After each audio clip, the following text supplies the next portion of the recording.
খুব মনোযোগ। এই কুরবানি আমরা অনেকে মনে করি যে ইব্রাহিম আলাইহিস সালামের ছেলে ইসমাইলকে যে জবাই করার কথা আল্লাহ পাক ইঙ্গিত দিয়েছেন, তা থেকে মনে হয় কুরবানি আসছে। কুরবানির সঠিক ইতিহাস কিন্তু শুধু এটা নয়। কুরবানির সঠিক ইতিহাস হলো আমাদের আদি পিতা হযরতে আদম আলাইহিস সালাম এবং তার এই ঘটনা থেকে এখানে বিশাল একটি ঘটনার ইঙ্গিত দিয়েছে। হযরতে আদম আলাইহিস সালাম আমাদের আদি পিতা। হযরতে আদম আলাইহিস সালাম এবং মা হলেন মা হাওয়া আলাইহিস সালাম। ওই সময় ওই যুগে মা হাওয়া আলাইহিস সালাম জোড়ায় জোড়ায় সন্তান আল্লাহর হুকুমে জোড়ায় জোড়ায় সন্তান ভূমিষ্ঠ করতেন, জোড়ায় জোড়ায় সন্তান হতো। তো আদম আলাইহিস সালামের দুজন সন্তান, ছেলে সন্তান ছিল। একজনের নাম হলো হাবিল, আরেকজনের নাম হলো কাবিল। আর দুইটা মেয়ে সন্তান ছিল। একজনের নাম হলো লায়ুদা, আরেকজনের নাম হলো আকলিমা।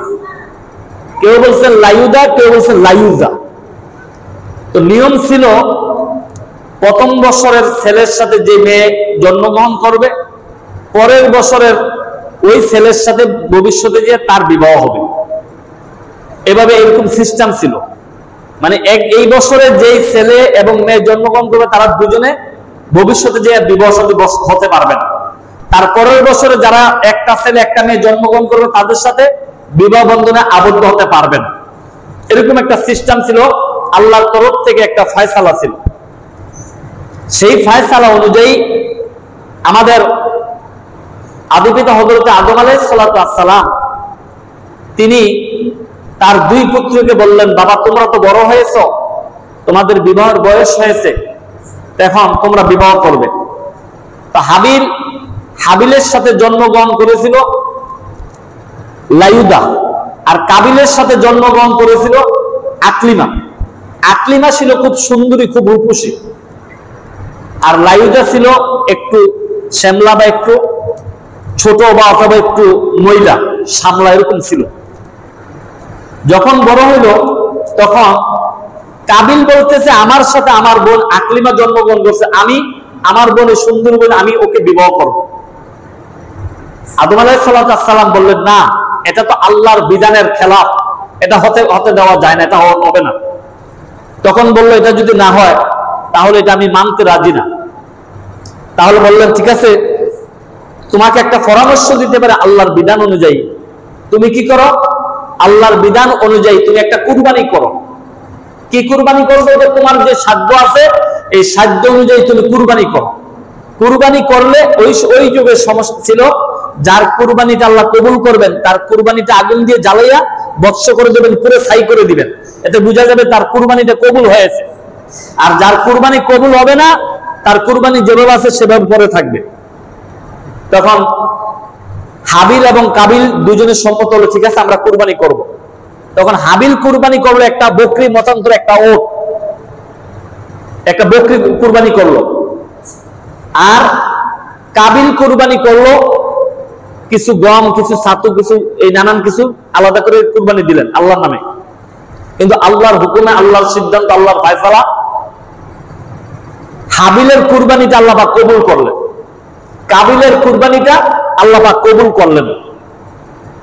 কাবিলের কুরবানিটা যখন কবুল করলেন না, তখন আদি পিতা আদম আলাইহিস সালাম বললেন, যার কুরবানি কবুল হবে তার কাছেই বিবাহ দেওয়া হবে আকলিমাকে, আর যার কুরবানি কবুল হয় না তার কাছে বিবাহ দেওয়া হবে লায়ুদাকে। ওই আগের সিদ্ধান্তের মতন সিদ্ধান্ত মিলে গেছে। কিন্তু কাবিল কিন্তু এই সিদ্ধান্ত মানতে রাজি না। কাবিল বললেন, না, আমি আপনার এই সিদ্ধান্ত, আপনার কথা মানতে রাজি না, আমি আকলিমাকে বিবাহ করব।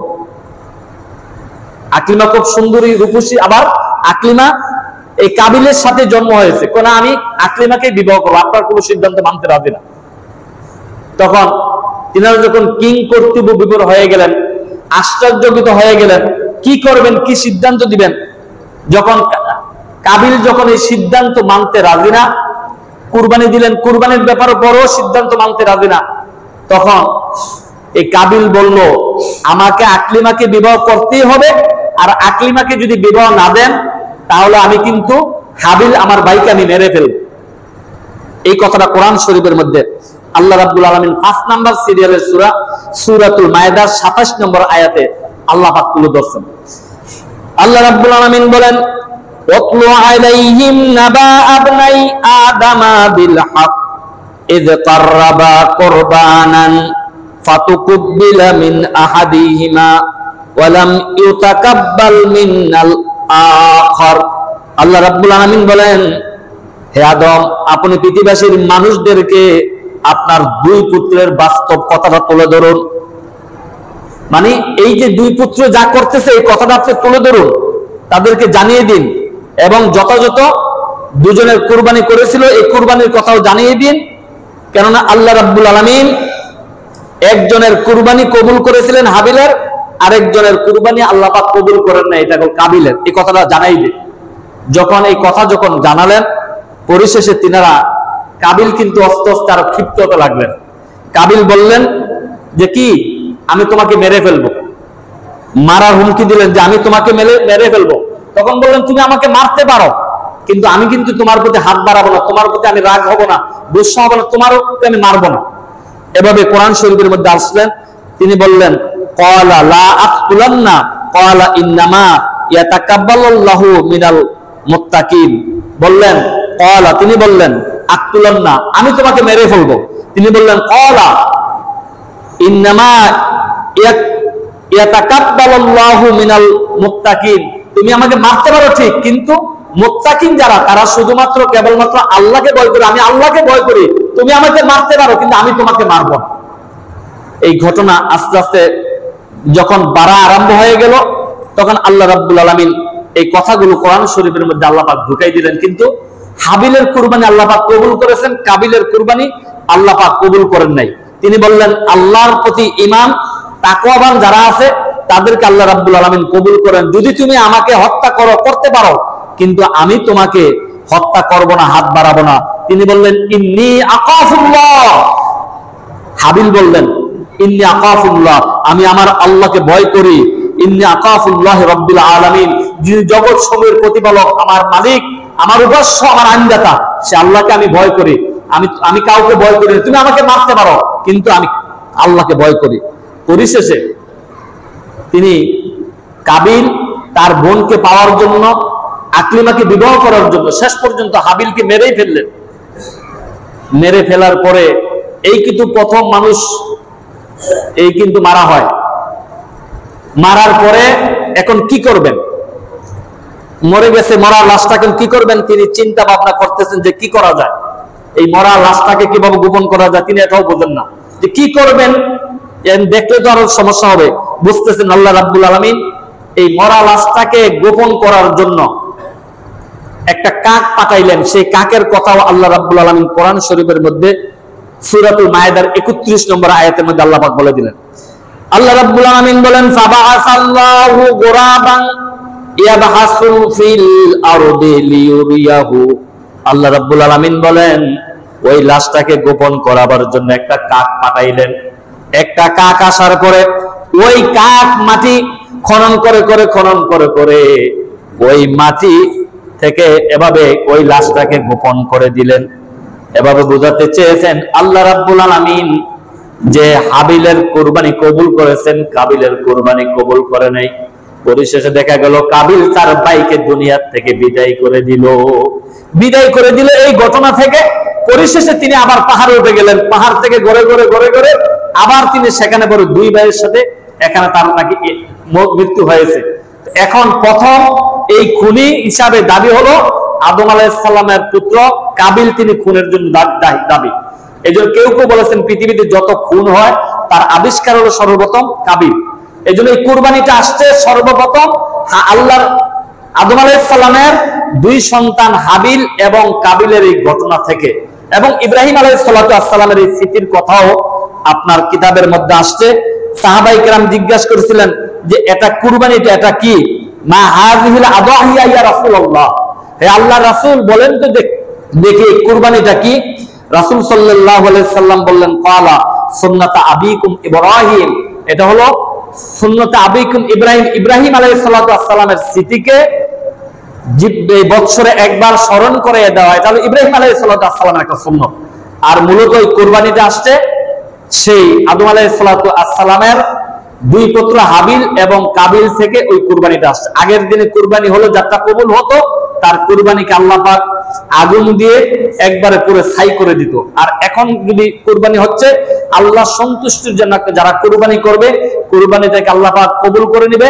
আর কুরবানির উসুলায় পরকালে আল্লাহ পাক জান্নাতের তাদেরকে জান্নাতের পশু, জান্নাতের খানা, জান্নাতের মেহমান, এই কুরবানির পশু দ্বারা জান্নাতে যাওয়ার জন্য তাদেরকে উপযোগী করে দেবে। আল্লাহু আকবার। এজন্য এই কুরবানিটা আসছে, আমরা দুইটা ইতিহাস দুই জায়গা পাই, একটা হলো হাবিল এবং কাবিল থেকে, আরেকটা হলো হযরতে ইব্রাহিম আলাইহিস সালাতু ওয়াস সালামের স্মৃতি বিচরণ থেকে এই কুরবানি আসছে। এই কুরবানি এখনো যারা আপনারা পশু ক্রয় করেন, আজকে 2 তারিখ, এই পশু ক্রয় করতে যাইয়া আপনারা নিয়তকে পরিশুদ্ধ করবে নেবেন। নিয়ত যদি কোনো গরমিল থাকে, যত লক্ষ টাকা দিয়ে কুরবানি দেন, এই কুরবানিটা মাবুদের দরবারে গৃহীত হবে না, আল্লাহর দরবারে কবুল হবে না। কুরবানি কবুল হওয়ার জন্য হলো হালাল টাকার প্রয়োজন, কুরবানি কবুল হওয়ার জন্য নিয়ত শুদ্ধ হওয়ার প্রয়োজন, কুরবানি কবুল হওয়ার জন্য অন্তরে তাকওয়া থাকার প্রয়োজন। আমাদের অনেকের মধ্যে তাকওয়ার অনেক খেলাপ আছে, তাকওয়ার অনেক কম আছে। তাকওয়া হতে হবে। আল্লাহ বলেছেন ইয়া আইয়ুহাল্লাযীনা আমানুত্তাকুল্লাহ হাক্কা তুকাতিহি ওয়া লা তামুতুন্না ইল্লা ওয়া আনতুম মুসলিমুন। হে ঈমানদাররা, যারা ঈমান এনেছো, ইত্তাকুল্লাহ, আমি আল্লাহকে ভয় করো। কেমন ভয়? হাক্কা তুকাতিহি, যেমন ভয় করার প্রয়োজন তেমন ভয় করতে থাকো। ওয়া লা তামুতুন্না ইল্লা ওয়া আনতুম মুসলিমুন, তোমরা মুসলমান না হয়ে মৃত্যুবরণ করিও। অন্য জায়গায় বলেছেন ইয়া আইয়ুহাল্লাযীনা আমানুত্তাকুল্লাহ, হে ঈমানদাররা, যারা ঈমান এনেছো, আমি আল্লাহকে ভয় করো। কেমন ভয়? অকুলু কওলান সাদিদা, এমন ভয় করো যেমন ভয় করার প্রয়োজন। অকুলু কওলান সাদিদা, এবং জমিনে সত্য কথা বলো। আবার বলেছেন ইয়া আইয়ুহাল্লাযীনা আমানুত্তাকুল্লাহ ওয়া কুনু মা'আস সাদিকিন, হে ঈমানদাররা, যারা ঈমান এনেছো, আমি আল্লাহকে ভয় করো। ওয়া কুনু মা'আস সাদিকিন, সত্যবাদীদের সঙ্গ লাভ করো। ভালো মানুষ যারা, তাদের সাথে ওঠা বসা করো, ভালো মানুষের সাথে কুরবানি দাও, ভালো মানুষের সাথে বন্ধুত্ব করো, ভালো মানুষের সাথে চলাফেরা করো, সৎ ব্যক্তিদের সাথে চলাফেরা করো। এজন্য আমাদের কুরবানির মধ্যে ইখলাস নিয়তে আমাদেরকে কুরবানি করতে হবে, খালেস নিয়তে, পরিশুদ্ধ নিয়তে আমাদের কুরবানি করতে হবে। তাহলে এই কুরবানির পশুর পশম আমাদের জন্য নাজাতের উসিল হবে, কুরবানির পশুর রক্ত আমাদের জন্য নাজাতের উসিল হবে, কুরবানির পশুর প্রত্যেকটা গোস্ত, পিণ্ড, টুকরা আমাদের জন্য নাজাতের উসিল হবে। নিয়ত যদি হয় একমাত্র শুধুমাত্র আল্লাহ সন্তুষ্টির জন্য, নিয়ত শুদ্ধতা থাকলে গোস্ত খানা কিন্তু কম হবে না। নিয়তে শুদ্ধতা রাখবেন। অনেকে গরু কিন্তু যে চিন্তা করে এটা ফাঁসার মধ্যে এত কেজি গোস্ত হবে কিনা, এত কেজি গোস্ত হবে কিনা, গরুটার মধ্যে 4 মণ গোস্ত হবে কিনা, 3 মণ গোস্ত হবে না, গরুটা দেখতে সুন্দর কিনা, সুন্দর লাগে কিনা, ওভাবে দেখে আপনার গরুর কান ঠিক আছে কিনা, লেজ ঠিক আছে কিনা, গরুর শরীরের চামড়াতে কোনো খুঁত আছে কিনা, এগুলো দেখে শুনে সুন্দর করে একটা সুন্দর গরু কিনবেন কুরবানির জন্য। এটা আপনার জন্য জান্নাতে যাওয়ার একটা বাহন হবে। কিন্তু অনেক সময় আমরা শুধু গোস্ত মাপজুপ করে কয় কেজি হবে এটা চিন্তা ভাবনা করে, কিন্তু কুরবানির এটা গ্রহণযোগ্যতা আছে কিনা, এটার দাঁত আছে কিনা, শিং আছে কিনা, এগুলো কোনো যাচাই বাছাই করে, এগুলো খুব খেয়াল করতে হবে। এই জন্য কুরবানির জন্য সবচাইতে যে জিনিসটা আমাদের জরুরি, গত জুমা আমরা বলছি, সেটা হলো নিয়ত। নিয়তকে পরিশুদ্ধ করবেন। আর প্রথম কথা বলছিলাম, এই মাসটা হচ্ছে জিলহজ মাস, আরবি মাসের 12 মাস।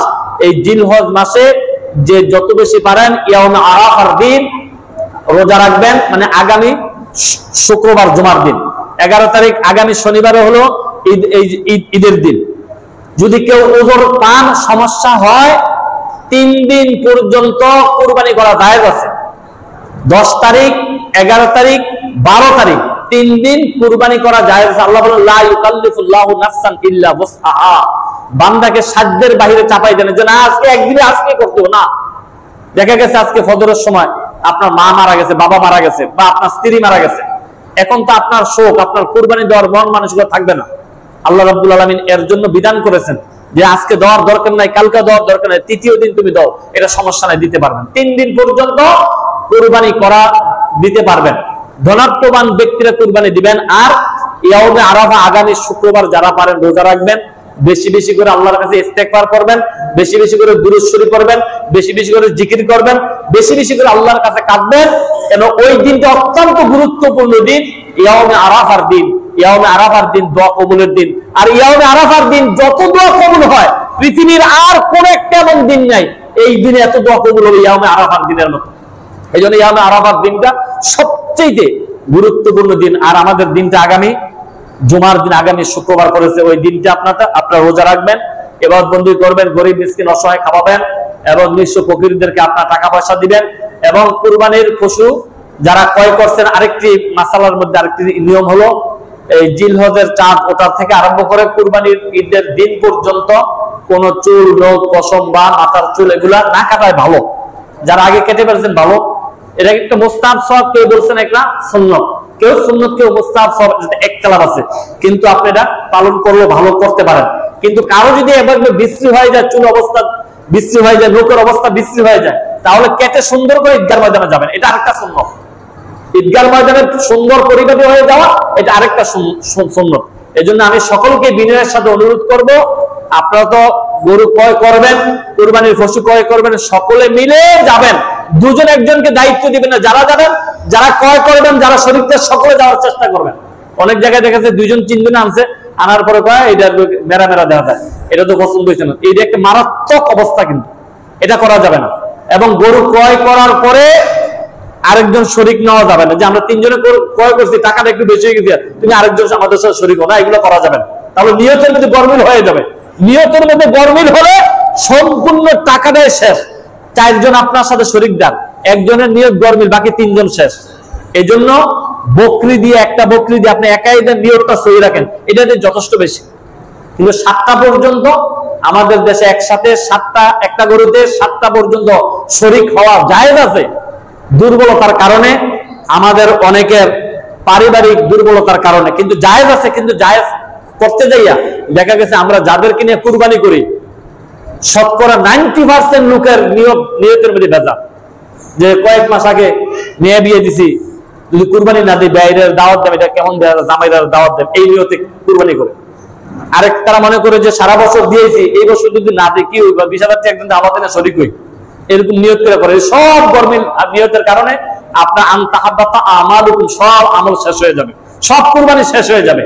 এজন্য বুখারী শরীফের প্রথম হাদিস, ইন্নামাল আমালু বিন্নিয়াত, বান্দার যাজা, বান্দার প্রতিদান দেওয়া হবে নিয়তের দিকে লক্ষ্য করে। আসুন আমরা নিয়তকে পরিশুদ্ধ করি। যারা কুরবানি দিবেন, শরীক দাতা সকলে নিয়তকে পরিপূর্ণ করে নেবেন, বসবেন। যারা যারা কুরবানি দিবেন বসবেন, যে আমরা সকলে আল্লাহ সন্তুষ্টির জন্য কুরবানি দিবে। এটাই আল্লাহ রাব্বুল আলামিন বলেছেন। বলো হাবিব, বন্ধু আমার মুহাম্মদ, আপনি মেসেজ দেন পৃথিবীবাসীর মানুষদেরকে, কুল ইন্নাস সালাতি ওয়া নুসুকি ওয়া মাহইয়ায়া ওয়া মামাতি লিল্লাহি রাব্বিল আলামিন। হাবিব, আপনি বলুন আমার নামাজ, আমার হায়াত, আমার মওত, আমার কুরবানি লিল্লাহি রাব্বিল আলামিন, একমাত্র আল্লাহর জন্য। রবের জন্য যদি সব করেন, রব আপনার জন্য সব কবুল করবে।